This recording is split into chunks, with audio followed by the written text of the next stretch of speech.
welcome back. In this PowerPoint, I'm going to talk to you about how to set up a regular business letter as if it's on letterhead. Most companies have some kind of letterhead with a logo or something of the sort at the top, like we have the Muhammad Seymour Bulldog, and it'll have the name of the business, its street address, city, state, zip, phone numbers, fax numbers, and things at the top, and that's called your letterhead.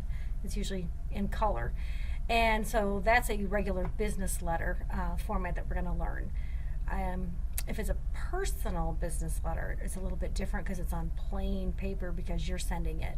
And the best example of that would be if you're sending a cover letter to apply for a job. So that's a little bit down the line for you guys. So we're going to learn how to set up a regular formatted letter on letterhead. So the parts of the letter are the date first. The first thing you're going to put is the date, and you spell out the month. So if it were October, you would spell out the word October and do not put a 10 / that kind of thing. So it's the month, day, and year. And then you put the address of the letter address, exactly like it would look on the envelope. That's who's going to receive it. Then you would have your salutation, would be the next part, dear, and then if you know their name, you should use it, Miss Landress, Mr. Franson. Then you've got the body, the paragraphs. The complimentary close is what you call when you put sincerely or sincerely yours at the end. And then you type the name of whoever's going to sign it, because they do have to sign in pen. If you are typing the letter for someone else, or if someone else is typing the letter for you, they put their initials at the bottom to show that someone else actually typed the letter. And sometimes you have to mail something along with the letter, and then you put an enclosure notation at the bottom. So we start with the date. Remember, it's spelled out, and that's going to be followed by 4 enters. Now, when you enter 4 times, you start typing on that 4th line, so it ends up only being 3 blank. Okay, so keep that in mind. We enter 4, but then we start typing on that 4th line. So 4 enters means 3 blank lines.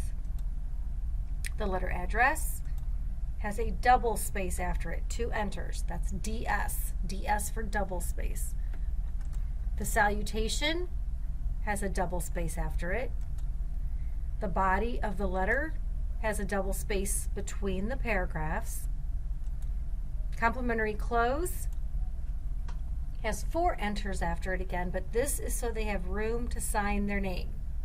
Okay, between sincerely and their name, they're going to sign. So right below the word sincerely, they need to have a big gap for their signature. So that's why we enter 4 times, which leaves 3 blank, because on the 4th line, we're going to type the name of whoever's signing the letter. Below the typed name, we would double space. That's where those initials go, if we need to put them. If you're typing your own letter, don't put them on there. And then double space again if you need to, if you're sending anything along with the letter, an enclosure. Now, the letter style you're going to learn is called block style. It's the easiest style to learn. It's always the first style everyone learns. It means nothing is tabbed, nothing. Everything's at the very left. And then you're going to be using what's called open punctuation. So after the salutation, dear whoever, there's no punctuation. And after sincerely, there's no comma. That's called open. Okay, and here's what it looks like. So here's block style. So here is my date. I've got 3 blank lines because I entered 4. Here's my letter address. A double space leaves 1 blank line. My salutation, double space leaves 1 blank line. Paragraph 1, double space. Paragraph 2, double space.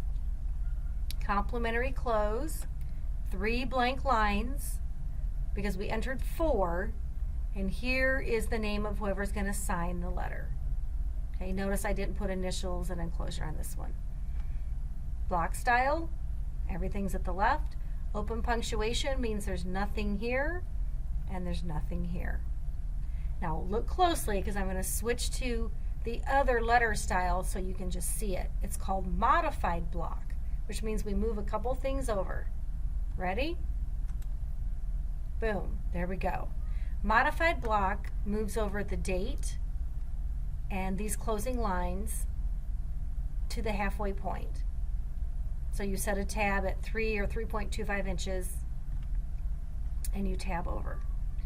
This also has mixed punctuation, not open. Here's your colon, dear Mr. Starwalt, and here's your comma. That's called mixed punctuation. Okay, so open means there's none, mixed means colon and a comma. And these are very standard out there in the business world. Now, when you're all done with your letter, you've typed the whole thing in, you don't want it way at the top with a big gap of white space at the bottom. So we center it vertically, which means up and down, on the page. So type the entire letter, change your view to 50%. Click above the date, or if you can't get above it, click to the very left of it, and then you just enter until it's in the middle of the page. And you've got to just eye it up. There's no certain number. Every letter is going to be different. You have to just look at it and say, yes, it looks even. And here's what I'm talking about. Here's a letter. I've typed the whole thing in. I'm going to go here to View, down to 50%.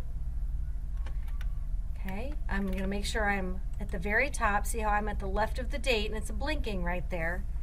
And I'm just going to enter until it looks like it's centered evenly on the page.